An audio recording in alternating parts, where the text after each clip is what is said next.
বন্ধুরা, আপনারা এরকম সমস্যায় অনেকবার পড়েছেন। যখন আপনারা ইনস্টাগ্রাম বা ফেসবুকে কোনো ফটো আপলোড করতে যান, তখন কি ক্যাপশন লেখা হবে তা আপনারা অনেক সময় ভেবে পান না। তো আজকে আমি এমন একটি ওয়েবসাইটের কথা বলবো, এই যেটা এআই ওয়েবসাইট, এবং এই ওয়েবসাইটে আপনারা আপনার ফটোটি আপলোড করলে সেখান থেকে আপনারা নতুন নতুন দারুণ ক্যাপশন সেই ওয়েবসাইট থেকে আপনারা জেনারেট করতে পারবেন। তো চলুন শুরু করা যাক আজকের এই ভিডিও। আপনাদেরকে চলে আসতে হবে এই ওয়েবসাইটে। এই ওয়েবসাইটে চলার পরে এখানে ক্লিক আপলোড যে অপশনটাকে এখানে ক্লিক করবেন। ক্লিক করার পরে আপনারা এখান থেকে তো আপনি যে ফটোটি ইনস্টাগ্রাম বা ফেসবুকে পোস্ট করতে চান সেটা আপনি এখানে পেস্ট করবেন। পোস্ট করার পরে এখানে দেখতে পাচ্ছেন ক্যাটাগরি দেখতে পাবেন সিলেক্ট ভাইব।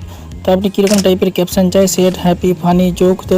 তো আমি এখানে হ্যাপি ক্যাপশন দিচ্ছি, এবং এখানে আপনারা অ্যাডিশনাল প্রম্পটও লিখতে পারেন। তো এখানে জেনারেট ক্যাপশনে ক্লিক করব।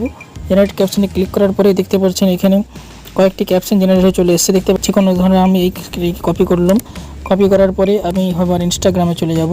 তো ইনস্টাগ্রামে গিয়ে দেখতে পাচ্ছেন আমি এখানে আবার ক্লিক করলে আমি জাস্ট যেটা আছে আমি সেটা এখানে পেস্ট করে দেব। দিয়ে এইভাবে আপনারা খুব সুন্দর ক্যাপশন আপনাদের ফটোতে আপনারা ইউজ করতে পারবেন। তো বন্ধুরা, এরকম আরও ইন্টারেস্টিং এবং এরকম টাইপের এআই রিলেটেড ভিডিও দেখার জন্য আমার এই চ্যানেলটিকে লাইক, শেয়ার এবং সাবস্ক্রাইব করবেন। Thank you for watching this video.